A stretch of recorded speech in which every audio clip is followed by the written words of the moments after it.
পঞ্চম অবতারটি হল বামন অবতার। নৃসিংহ অবতারের অনেক কাল পর অসুরদের রাজা হলেন বলি। তিনি ছিলেন ভক্ত প্রহ্লাদের পৌত্র। রাজা বলি অত্যন্ত শক্তিশালী এবং দয়ালু হলেও তার মনে স্বর্গজয়ের প্রবল উচ্চাকাঙ্ক্ষা ছিল। তিনি দেবতাদের হারিয়ে স্বর্গ দখল করে নিল। দেবতারা গৃহহীন হয়ে পড়ে। তখন দেবতাদের মাতা অদিতি ভগবান বিষ্ণুর আরাধনা করেন।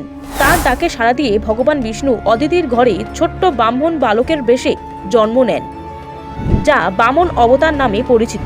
একদিন রাজা বলি নর্মদা নদীর তীরে এক বিশাল যজ্ঞ করছিলেন। ঠিক তখন হাতে একটি কাঠের ছাতা নিয়ে যজ্ঞশালায় উপস্থিত হলেন বালক বামনদেব। তার শান্ত ও জ্যোতির্ময় রূপ দেখে বালি মুগ্ধ হয়ে বললেন, হে ব্রাহ্মণ কুমার, আপনি যা চাইবেন আমি তাই দান করব।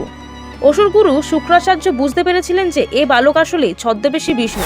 তিনি বলিকে সাবধান করে বললেন, ইনি তোমার সব কেড়ে নেবেন, একে দান দিও না। কিন্তু সত্যনিষ্ঠ বলি উত্তর দিলেন, স্বয়ং ভগবান যদি আমার কাছে হাত পাতেন তবে একজন দাতার কাছে এর চেয়ে বড় ভাগ্য আর কি হতে পারে। তিনি নিজের কথা থেকে নড়লেন না। বামনদেব মৃদু হেসে চাইলেন মাত্র 3 পা জমি। রাজা বলি অবাক হয়ে বললেন, এতটুকু জমি? তথাস্তু, আমি দান করব। অঙ্গীকার শেষ হওয়া মাত্রই বামনদেব তার সেই অনন্ত বিশ্বরূপ ধারণ করলেন। তিনি তার প্রথম চরণে পুরো পৃথিবী এবং দ্বিতীয় চরণে সমস্ত স্বর্গ মেপে নিলেন। সমগ্র মহাবিশ্ব এখন ভগবানের দখলে। তখন গভীর স্বরে প্রশ্ন করলেন, বলি তৃতীয় পা রাখার মতো আর কোনো জায়গা নেই, এখন উপায়? রাজা বলি বুঝতে পারলেন তার ক্ষমতার দম্ভ চূর্ণ করার জন্যই এই লীলা। তিনি বিন্দুমাত্র দ্বিধা না করে নিজের মাথা এগিয়ে দিয়ে বললেন, প্রভু, আপনার তৃতীয় চরণ আমার মস্তকেই রাখুন, আমি নিজেকেই অর্পণ করলাম। ভগবান তার মাথায় পা রেখে তাকে পাতালপুরী পাঠিয়ে দিলেন।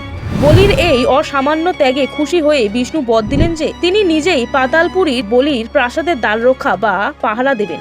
এভাবে কোনো যুদ্ধ ছাড়াই স্বর্গে শান্তি ফিরে এলো। বামন অবতার আমাদের শেখায় যে ভক্তি ও সত্যের কাছে ক্ষমতা সবসময় হার মানে। রাজা বলি সবকিছু হারিয়েও তার নিঃস্বার্থ আত্মত্যাগের মাধ্যমে ভগবানের সান্নিধ্য লাভ করেছিলেন। বিষ্ণুর এই অবতার আমাদের অহংকার দমনের এক মহান দৃষ্টান্ত। মনের পবিত্রতাই হলো ঈশ্বর প্রাপ্তির প্রকৃত পথ।